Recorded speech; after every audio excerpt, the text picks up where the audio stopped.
Ethiopian Jews, also known as Beta Isreal or House of Israel, claim that they descend from a romantic union between the biblical figures King Solomon and the Queen of Sheba. Legend holds that the two conceived a son named Menelik I, who would later become the first ruler of the Kingdom of Ethiopia. Historians and anthropologists, however, have disagreed over the group's origins. Some believe that the group developed as a result of immigration by a small group of Jews from Yemen who converted members of the indigenous Agu people. Others believe the group adopted increasingly Jewish traditions before and after the adoption of Christianity in Ethiopia during the 4th century. The group practices a non-Talmudic form of Judaism, which observes the Sabbath, practices circumcision, maintains many Jewish dietary restrictions, and celebrates several Jewish festivals. Today, rabbinical scholars have decreed that Beta Isreal are halakhically Jewish. Halakha is the term for laws outside of the Pentateuch, the first 5 books of the Bible, which are said to have originated from oral commandments Moses gave the ancient Israelites at Mount Sinai. Traditionally, according to these laws, a person is Jewish if they are born to a Jewish mother or if they have undergone a halakhic conversion. There are disagreements amongst the 3 mainstream Jewish movements, the Orthodox, the Conservative, and the Reformed, about these standards. Reform Judaism in particular recognizes children born of a Jewish father and a non-Jewish mother as Jewish if they have participated in Jewish cultural traditions throughout their lives. Rabbi Wentworth Arthur Matthew was the founder of the Commandment Keepers Church of the Living God, the Pillar and Ground of Truth, one of the earliest Black Israelite groups in the United States. He often claimed that he was born in 1892 in Lagos, Nigeria, to a West Indian mother and an Ethiopian Jewish father, placing himself at the center of the debates about identity in Judaism. Social Security records in 1918, 1920, and 1969 show that contrary to his claims, Matthew was actually born in St. Kitts, British West Indies, to 2 West Indian parents. Matthew's parents, Francis Cornelious and Joseph Matthew, have no known connection to Beta Isreal. However, Rabbi Matthew would establish one of the longest-lasting and influential synagogues in Harlem, New York. Questions about the boundaries of ethno-religious identity were central to Rabbi Matthew's life and ministry. What if you are assigned an identity by society that you reject? Are you allowed to create a new one? And more importantly, who gets to decide which identities are valid and which identities are not? Like many other West Indian youths, Wentworth Matthew was raised in the church. His family began worshiping in the Methodist Church before later embracing Pentecostalism. During Christmas time, they watched stage plays which reenacted popular biblical stories. Productions entitled Children of Israel and David and Goliath cast members of the majority Black population to play the roles of key biblical figures. The audience enjoyed seeing the actors who looked like themselves embody these ancient figures. These traditions increased West Indians' existing self-identification with ancient Israelites. Wentworth was only 5 feet 4 inches tall, but had big dreams. He regaled his neighbors with stories about his alleged travels to Palestine, Egypt, and Haiti. In the early 1900s, the St. Kitts economy declined while the population increased. Competition for jobs encouraged residents to look for opportunities in other countries. Wentworth arrived at Ellis Island, New York in 1913. At some point, he met his future wife, Florence, who was also from the British West Indies. The pair had 4 children. Wentworth supported the family by working odd jobs, boxing, and wrestling. In 1919, Matthew created the Commandment Keepers Church of the Living God, the Pillar and Ground of Truth in Harlem, New York. The church began as a Christian one with Pentecostal influences like the ones Matthew grew up with. When he incorporated the church in 1921, the name of the church included the suffix "and the faith of Jesus Christ." The congregants referred to their leader as Bishop Matthew. A visitor in 1929 observed women playing cymbals, triangles, saxophones, and the piano, while Matthew played guitar and the tambourine. Songs like The Cloud and the Fire reference the 40 years that the ancient Israelites wandered in the desert. During this period, another organization had gathered thousands of members. The Universal Negro Improvement Association, or UNIA, founded by Jamaican native Marcus Garvey, was the most influential Black organization of the early 20th century. The organization introduced many Black Americans to a religious movement called Ethiopianism for the first time. In Psalm 68:31, it says, "Princes shall come out of Egypt. Ethiopia shall soon stretch out her hands unto God." 19th century African Christians saw this verse as proof that Ethiopia had a privileged place in God's divine plan. Additionally, these believers were frustrated at the discrimination they experienced in majority white churches. They decided to create their own religious institutions. Churches like Timbu Tribal Church, the Church of Africa, and the Ethiopian Church were meant to not only allow for worship in a non-racially discriminatory environment, but also to advance theologies which were more Afrocentric. In 1896, when Ethiopia defeated Italy in the Battle of Adwa, the country's reputation among the African diaspora increased. Ethiopia's Christian heritage and its ability to resist colonization became a symbol for African descendants worldwide. It served as proof that they had a history before European contact and were capable of ruling their own nations. Ethiopianism spread to Nigeria, Cameroon, and also to the United States, where the African Methodist Episcopal, or AME Church, incorporated some of its ideas. In the New York chapter of the UNIA, musical director Arnold Josiah Ford co-wrote a song called Ethiopia that would later become the organization's anthem. At UNIA conventions, he advocated for the use of the term Ethiopian instead of Negro, and making Judaism the official religion of Black people. When Marcus Garvey was charged with mail fraud in 1922, the UNIA lost much of its momentum. Ford broke away with some followers and formed several Jewish religious organizations. Wentworth Matthew networked amongst Harlem's intelligentsia, many of whom were active UNIA members. He eventually met Arnold Ford, who became Matthew's mentor. In fact, Ford helped several Black people learn Hebrew and adopt Jewish customs as a part of his mission to spread Black Judaism. Inspired by Ford, Matthew began to transition his congregation's theology. In 1923, he celebrated his first Passover. The number of instruments used during the services were dropped, leaving only the piano. The Commandment Keepers were changing, but so was American society. In 1899, only 411 Afro-Caribbeans immigrated to the United States. By 1924, the number had risen to 12,000. That same year, Congress passed an immigration bill called the Johnson-Reed Act, which restricted the number of visas based on national origin of immigrants in the 1890 census. In 1890, the majority of immigrants came from Northern and Western Europe and largely practiced Protestant Christianity. By the time of the 1910 census, the majority of immigrants were coming from Southern and Eastern Europe. These newer arrivals were far more likely to be Catholic and Jewish. The result of the Johnson-Reed Act was that far fewer immigrants from Italy, Poland, the Balkans, and Russia were allowed entry. The halt on immigration allowed the country to survey the various immigrant groups who were already in the United States. Fueled by eugenics and white nationalism, society asked two questions about these groups. First, were these groups white? Second, could these groups become white? Italians, the Irish, and the Polish would eventually be fully assimilated into the white racial category.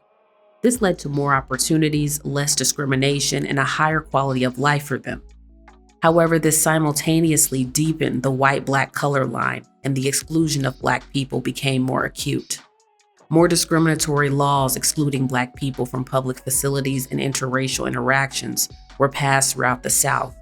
Informal and covert discrimination against Blacks occurred elsewhere. Jewish people were caught in the middle. The majority of them were from Eurasia, where they had experienced discrimination and violence. This led them to sympathize and identify with Black Americans. In fact, some Jewish commentators referred to Black people as America's Jews. At the same time, the desire to be accepted into the wider society and achieve the American dream made them wary of becoming too closely associated with Black Americans. In Harlem, Jewish immigrants moved up the socioeconomic ladder and moved out to more expensive areas. Some retained ownership of stores and housing complexes. As Black people moved into Harlem, some of their first interactions with Jews were as store owners and landlords, a situation which put the two groups in economic competition. By 1929, the Commandment Keepers building was now called a synagogue, and Matthew began reaching out to mainstream Jewish organizations for financial support. Mainstream Jews were curious about the Black Israelites. Many Jewish journalists focused on why and how Matthew came to identify as a Jew. Others came to observe the group for themselves. They found that it was made up almost entirely of Caribbean and African immigrants, and that the majority of members were women. The leadership was exclusively male, and the congregation wasn't large. In 1929, the synagogue had about 100 members. Unlike other Black Israelite groups, Matthew celebrated Jewish holidays, prayed in a mix of Hebrew and English, and observed kosher eating practices. However, he retained some Christian elements. For example, Jesus was still regarded as a prophet or semi-divine figure. He also incorporated foot washing into their rituals, a Christian display of humility and service. Matthew created the Ethiopian Hebrew Rabbinical College for the purpose of training rabbis specifically in Black Israelite theology. The college allowed women to act as officers, be board members, and become students, though they were never permitted to become rabbis. He also created the Royal Order of Ethiopian Hebrews, the Sons and Daughters of Culture, inspired by Freemasonry. Through this secret society, Matthew taught his own Kabbalistic science, based on a book called The Sixth and Seventh Books of Moses, published in 1900 by William Laurent de Lawrence. The book claims to be a manual of magic containing sacred texts, diagrams, incantations, and prayers written by Moses and other biblical patriarchs. The book capitalized on the suspicion within Black communities that white people had hidden the most powerful portions of the Bible for their own use. This book was banned by many colonial and post-colonial governments, which further increased its appeal. Financial uplift and cooperative economics was seen as an indispensable part of Jewish culture. Members opened stores and restaurants which catered to the interests of other Jews. They tried to hire Jews as employees whenever possible and only patronized Jewish establishments. They explained that the exclusivity was due to their requirement to follow Jewish cleanliness and kosher standards. The belief that Black people were direct descendants of King Solomon and the Queen of Sheba was foundational to the Commandment Keepers' teachings. They claimed that the original Jews were Black, therefore mainstream Jews were the product of intermarriage with Europeans or the descendants of Esau, the red-haired biblical figure whose birthright was stolen by his brother Jacob. Black people's suffering, they alleged, came from their violation of God's commandments. When Black people returned to their true religion, Judaism, Matthew claimed that God's blessings upon Black people would return. Many commandment keepers sincerely believed this theology, while others admitted they were searching for a unique religious identity. The Great Depression was a turning point for the Commandment Keepers. The group struggled to pay expenses and the synagogue almost closed. Matthew and other members took on additional jobs to keep the movement afloat. There were several other Black Israelite groups in the area, but Matthew's group maintained the largest membership, which led the press to view him as a representative of the wider ideology. By 1931, the Commandment Keepers had grown to an estimated 200 members. In 1930, Arnold Ford and some of his followers moved to Ethiopia. Knowing that he would not return to the United States, he created an official Ethiopian certificate of ordination for Wentworth Matthew. Ford hoped that Rabbi Matthew would continue his mission to spread Judaism throughout the American Black community. Ford died in Ethiopia in 1935. Following the ordination, the Commandment Keepers membership increased to 500 people. This would be the peak of Rabbi Matthew's following. Two of Rabbi Matthew's sons served during World War II, and he was horrified by the revelation of the Holocaust. When the modern state of Israel was created in 1948, he considered moving his congregation there or somewhere on the continent of Africa. Instead, he attempted to form a self-sufficient community in a town called North Babylon in New York, equipped with a senior living facility, farm, and housing complexes. The community dissolved in the 1960s after pushback from locals and insufficient funds. The tension over identity continued into the movement's later years. Rabbi Matthew sought acceptance from the New York Board of Rabbis and B'nai B'rith, but was rejected. Publicly, the group stated that their decision was based on the fact that Rabbi Matthew was not ordained through a mainstream Jewish organization. Privately, they were still skeptical about the Commandment Keepers' identity claims. A final attempt at reconciliation was made in 1964 when Yaakov Gladstone, an Ashkenazi Jew, created Hadzad HaRishon, which means first step. The organization's goal was to serve as a bridge between Black and white Jewish groups and to provide resources to Black groups about mainstream conversion requirements. The project failed when, yet again, questions about identity caused arguments and frustration. Some would claim that the disagreements are not purely racial. Mainstream rabbinical councils have similarly rejected the rabbinical qualifications of Ashkenazi Jews who act as rabbis within Reform Judaism and other non-mainstream Jewish movements. In either case, Rabbi Matthew had no intention of conforming completely to mainstream Judaism. Mainstream Judaism had no intention of accepting the heterodox sect. The two perspectives on Jewish identity have still not been fully reconciled. In 1973, Rabbi Wentworth Arthur Matthew passed away. One of his students, Rabbi Levi ben Levi, assumed leadership of the Commandment Keepers. Rabbi Levi created the Israelite Board of Rabbis, also called the International Israelite Board of Rabbis, which is considered the oldest organization representing Black rabbis in the United States.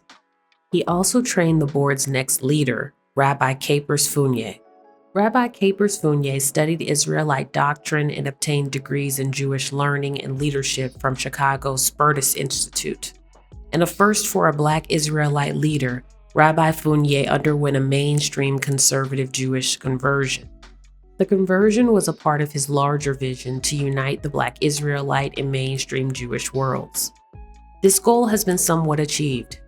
Rabbi Fournier has been accepted into Chicago's Board of Rabbis, another first for a Black Israelite leader. In 2016, when he assumed leadership of the International Israelite Board of Rabbis, Rabbi Gideon Slouch, president of the New York Board of Rabbis, the same board which rejected Rabbi Matthew decades earlier, was in attendance for the ceremony. Through it all, Rabbi Fournier continues to affirm Rabbi Matthew's emphasis on the African origins of Judaism, with a special emphasis on Ethiopia. The Commandment Keepers and the Nation of Islam were founded 10 years apart and had many similarities.